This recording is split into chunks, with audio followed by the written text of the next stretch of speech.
Good morning, 11th graders. I'm Ivy Tulin.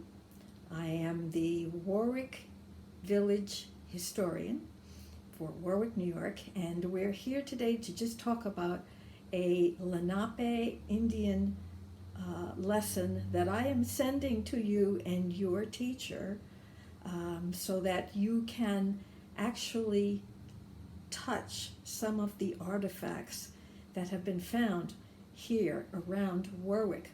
This is what you're going to get in your little packet. Everybody gets a box of rocks and you get to look at the tools that are in here and try to decide what they were used for. You're also going to get some reference sheets that will show you pictures of various tools so that you could possibly figure this out.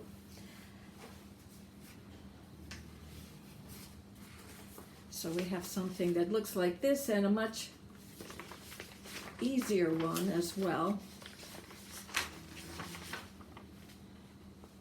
That looks like this. In addition to that, there's a map, which each of you will get.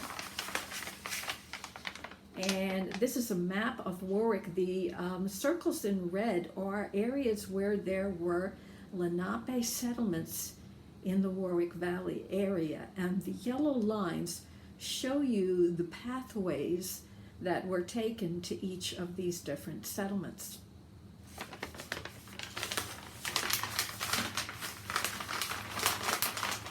The Lenape were very important in American history. They are native peoples. We didn't come down into the valley here until the early 1700s. For the most part, there were some few settlers, colonists that came in the 1600s, but some returned to Connecticut where they had originally settled.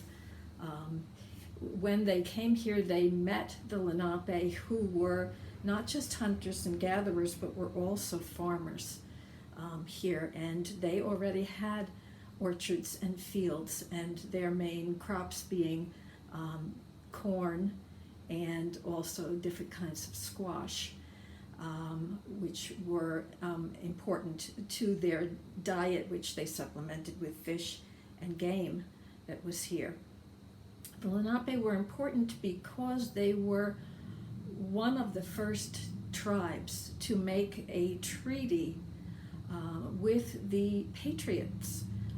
They actually signed up, according to the documents that we have, in Goshen, New York, with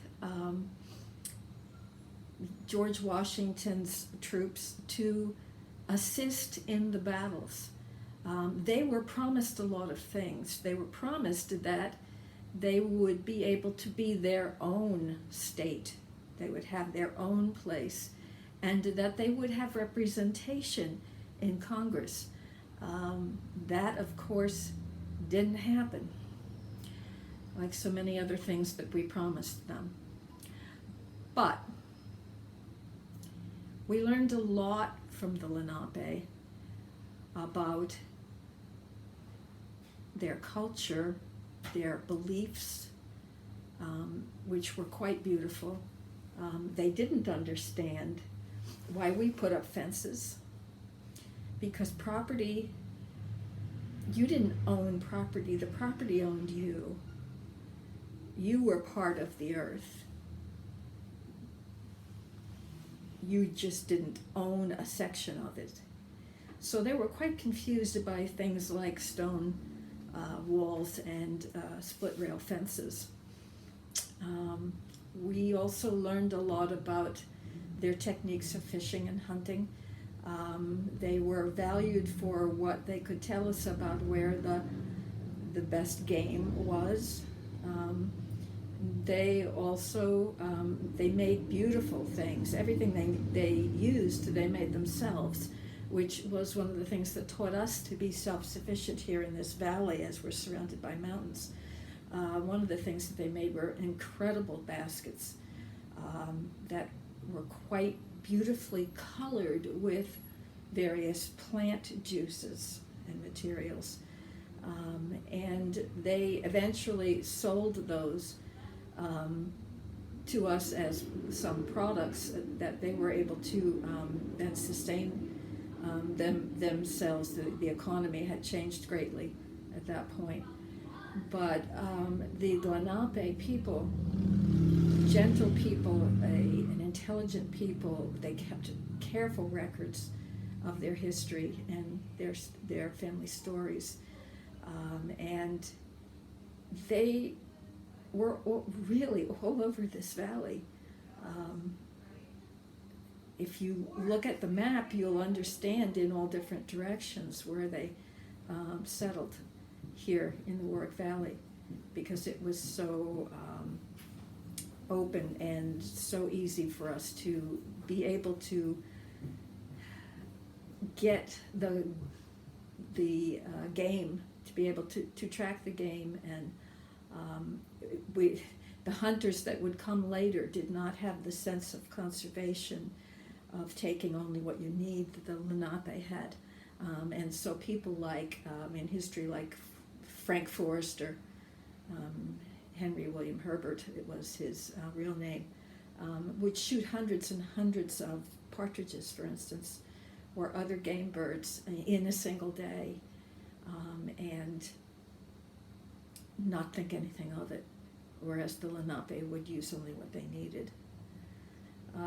So I hope you enjoy a little bit of what we've got to send you. It's coming in a trunk.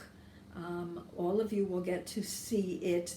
If you are cohort A, you'll get your turn. If you're cohort B, you'll get your turn. If you're at home and not coming into school, because that is what you feel safest to doing, I do have a mess of photographs of all of this stuff that I have sent to your teachers, so that you get a chance to see it, and perhaps for those who are at home, your teacher will be able to film that for you as well.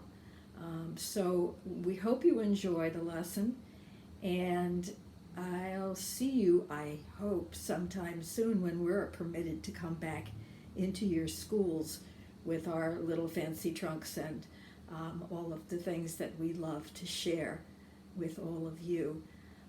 Disappointed that this year I can't have you guys come here for our standard experiential lessons. That's kind of a disappointment for me, but I know you're home and you're safe, or you're in school and you're safe, and that's the most important thing.